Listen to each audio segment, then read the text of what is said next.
Esta mañá tocou visita do vicepresidente da Xunta e conselleiro de Xustiza e do alcalde de Pontevedra para coñecer o estado das obras do novo edificio xudicial da Parda.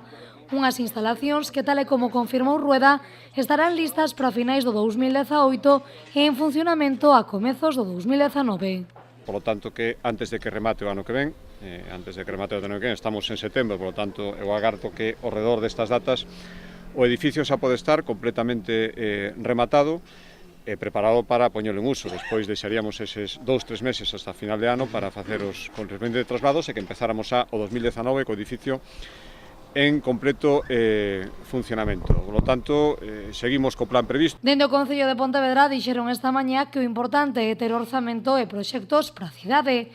Se as obras se retrasan un mes, non é algo preocupante. En todo caso, eu teño que decir que cando se toman decisións, a min preocúpame menos o resultado en tempo final das cousas. O tema é que hai tomado decisión de facer cousas e a partir de aí un mes máis, un mes menos a mí non me preocupa. Me preocupaba en algún momento que non houbera investimentos ou que non houbera acordos entre administracións. Un momento que hai acordos entre administracións, bueno, tarda un pouco máis. É obvio que este edificio leva un retraso respecto ás previsións iniciais, pero bueno, ahora xa está. Ahora o que temos que facer é cumplir con o noso traballo para que sea unha realidade nun plazo razonable de tempo. Uns traballos que levan certo retraso debido á dificultade do firme destes terreos.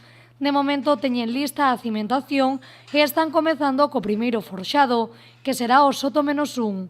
Pese ás dificultades atopadas nestes meses, dende a empresa agardan poder cumprir os prazos de 23 meses de execución.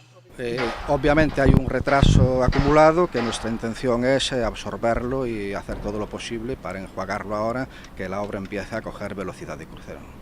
Con todo, para finais do 2018 este edificio xudicial estará, segundo as previsións, rematado e contará cun investimento de 17 millóns de euros e 25 unidades xudiciais.